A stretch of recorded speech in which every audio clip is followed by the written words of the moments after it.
സംസ്ഥാന സ്കൂൾ കലോത്സവത്തിന്റെ രണ്ടാം ദിനവും മത്സര ചൂടിലാണ് ആശ്രാമ മൈതാനം. വേദികളിൽ ഒന്നിനൊന്ന് മികച്ച പ്രകടനം കാഴ്ചവെച്ച് മത്സരാർത്ഥികളും. അന്യം നിൽക്കുന്ന ക്ഷേത്ര കലകൾക്കും മത്സരവേദികൾ സാക്ഷ്യം വഹിക്കുന്നുണ്ട്. ജനം ടിവിക്ക് വേണ്ടി നങ്ങ്യാർകൂത്ത് അവതരിപ്പിച്ച വിദ്യാർത്ഥിനി ഗൗരിക മേനൻ. നമസ്തേ, കലനിറയും കൊല്ലത്തിലേക്ക് പ്രേക്ഷകർക്ക് സ്വാഗതം. സമയം ഉച്ചയാകുന്നു.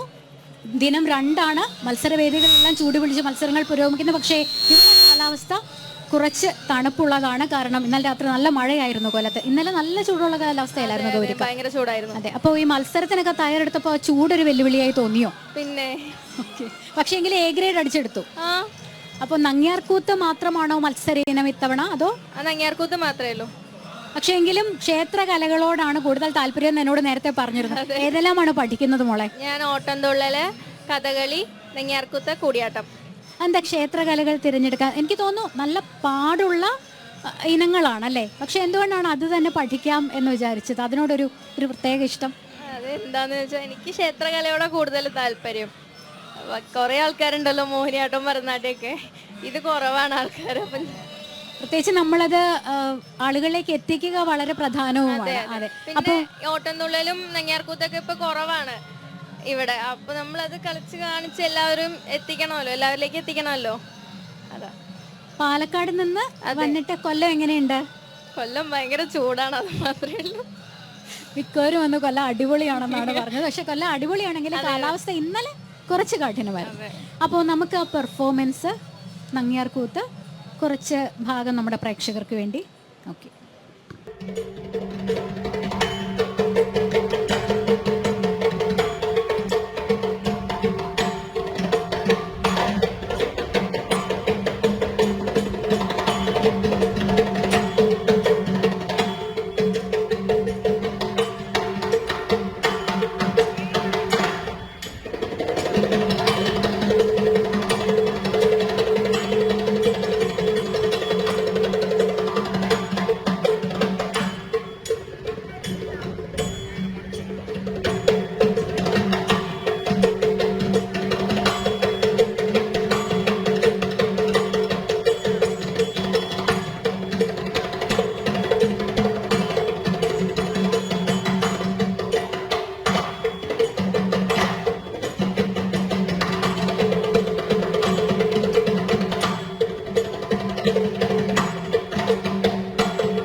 നങ്ങ്യാർകൂത്ത് ഹസ്തമുദ്രകളിലൂടെയാണല്ലോ കഥ പറയുന്നത്, സംഭാഷണമില്ല.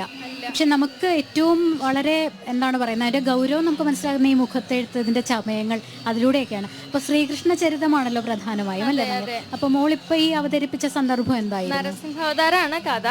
ഞാനിപ്പോൾ അവതരിപ്പിച്ചത് ശ്രീനാരായണൻ മത്സ്യരൂപം സ്വീകരിച്ച് വേദങ്ങളെ രക്ഷിച്ചു, പിന്നെ കൂർമ്മമായി അവതരിച്ച് ദേവന്മാരെ രക്ഷിച്ചു.